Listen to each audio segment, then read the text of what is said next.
उसी पर आ रहा हूं। सरायकेला जिला के काकड़ा निवासी, काकड़ा पंचायत है, सरायकेला डीसी कार्यालय के पीछे काकड़ा गांव है। उस गांव का निवासी रोजमर्रे की जिंदगी के लिए जमशेदपुर में उनके पिताजी 18-19 साल पहले मानगो स्थित गोलोक नगर में रह रहे थे।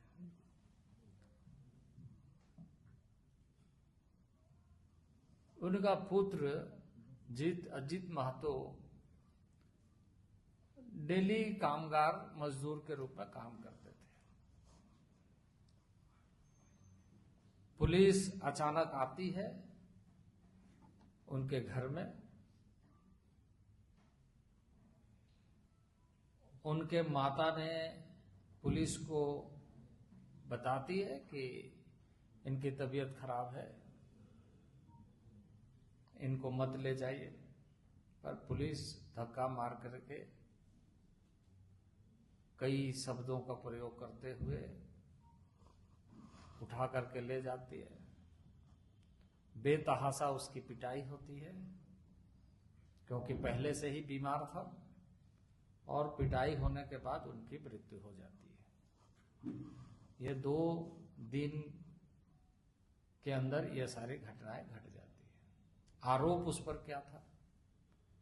आरोप उस पर यही था कि किसी मोबाइल चोर ने कहा था कि मोबाइल हमने किस किस को बेचा है। आज के दिन में बहुत सारे ऐसे लोग आपको मिलेंगे जो सस्ता मोबाइल या हमारे पास भी मोबाइल हो ऐसा सोच करके किसी ऐसे स्थान पर दुकान में वो ये नहीं देखता है इसका पेपर क्या है नहीं है, खरीदता है। एक सस्ता मोबाइल उसने खरीदा। उन्होंने ये बात वहीं पर बताया कि हमने इससे खरीदा, और जिसके माध्यम से पहुंचा चोर वो भी बताया कि हमने इसको बेचा। तो इस मामले में ठीक है कि उन्होंने एक मोबाइल सस्ते दर पर खरीदा, लेकिन जो चोरी किया है उसको जब आपने पकड़ लिया है तो इसको थाना में ले जा करके क्या आप बताना चाहते हैं? आप उससे जब्त किए, उसका एविडेंस लिए, उसका साक्ष्य दर्ज किए कि इस आदमी को बेचा। यदि वो चोरी करता, चोरी का आरोप होता, तो आप ये कह सकते हैं कि उन्होंने चोरी किया। चोरी का तो वहां विषय ही नहीं था, चोर तो कोई और था। अब पुलिस इनको ले जाती है, भरसक पिटाई करती है। बीमार आदमी पहले से ही था, यंग लड़का था पर बीमार था। उसकी वाइफ, उसकी पत्नी प्रेग्नेंट थी। जब ये जेल थाना ले जाया जाता है, उसके दूसरे दिन वो एक बच्ची को जन्म देती है। पिता की मृत्यु हो रही है, बेटी जन्म ले रही है। मानवता का घोर उल्लंघन करते हुए जिस तरह का व्यवहार एक गरीब परिवार, गरीब एक गांव का महतो परिवार, उसके साथ इस तरह का व्यवहार किया गया कि उसकी मृत्यु हो गई।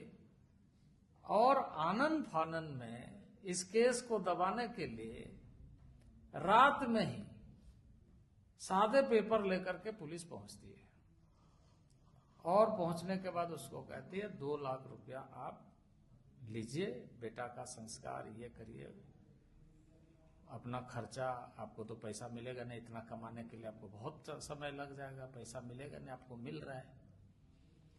मां अस्वीकार करती है। दूसरे दिन और कुछ लोग आकर के उसको दबाव देते हैं और पेपर में साइन करवाते हैं, और 2 लाख रुपया जबरदस्ती दे के चले जाते हैं। ये बात अखबार में आती है कि 2 लाख रुपया मुझे कुछ लोगों ने आकर के, थाना वाला ने सादा कागज में साइन करा करके हमें 2 लाख रुपया दिया, क्योंकि उनकी मां, उसके पास दूसरा कोई उपाय नहीं था कि वो इस बात को कहे कहीं और जाकर के। तो किसी तरीके से ये बातें सतह पर आई। अब सवाल यह है कि प्रशासन किस तरह से कार्रवाई करे, पुलिस और उसके आला अधिकारी या राज्य सरकार ऐसे मामलों पर कैसे संज्ञान लेती है। सवाल इस बात का है। अभी तक कोई कार्रवाई नहीं हुई है और कार्रवाई नहीं होने का कारण यह है कि थाना में अब मिडिल मैन का काम चल रहा है। बताया जाता है कि वहां पर एक ड्राइवर का काम करता है उस थाना में, और उसका आलीशान कोठी है। अब एक ड्राइवर को कितना पैसा मिलता है, जो अब यह तो जांच का विषय है कि वो ड्राइवर कब से है, किस रूप में है, कितना कमाता है, किस तरीके से, क्या सोर्स ऑफ इनकम है। तो इन सारे मामले को पटाक्षेप करने के लिए या इसको ईडी को केस दे देना चाहिए। राज्य सरकार यदि ईमानदार है तो ऐसे पदाधिकारियों के बारे में। दूसरा, हत्या का मुकदमा दर्ज करना चाहिए और न्यायिक जांच के लिए देना चाहिए। ये राज्य सरकार के अधीन है चीजें। एक गरीब महतो परिवार का इस तरीके से रोजमर्रा के जीवन जीने वाले व्यक्ति को यदि न्याय नहीं मिलेगा तो इस राज्य के गठन का औचित्य ही सवालिया निशान के साथ दुर्भाग्यपूर्ण कहा जाएगा। और इसलिए इस पर राज्यव्यापी निश्चित रूप से ऐसे मामले, क्योंकि कोई भी गरीब के साथ ऐसा हो सकता है। किसी भी गरीब को इस तरीके से कह करके मारा जा सकता है। मैं एक घटना के बारे में जानता हूं, जिस घटना में इसी तरीके से एक को कहा गया और उसका फाइल भी बंद कर दिया गया। वो अपना जमीन बेचने के लिए तैयार नहीं हुआ, क्योंकि बीच में उसकी जमीन थी। माफियाओं ने मिलकर के उसको मरवा दिया और बाद में 6 महीना बाद, साल भर बाद यह बात सतह पर आई कि जमीन बेचने के लिए तैयार नहीं था, इसलिए उसको मार दिया गया। और बाद में कहा गया कि यह तो अपराधियों को हथियार सप्लाई करता था।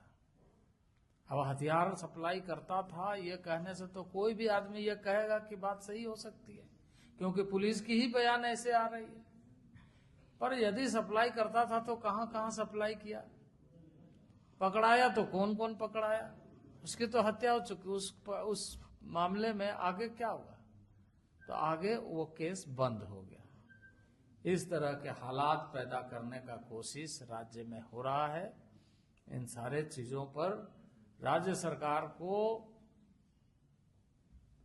गवर्नेंस पर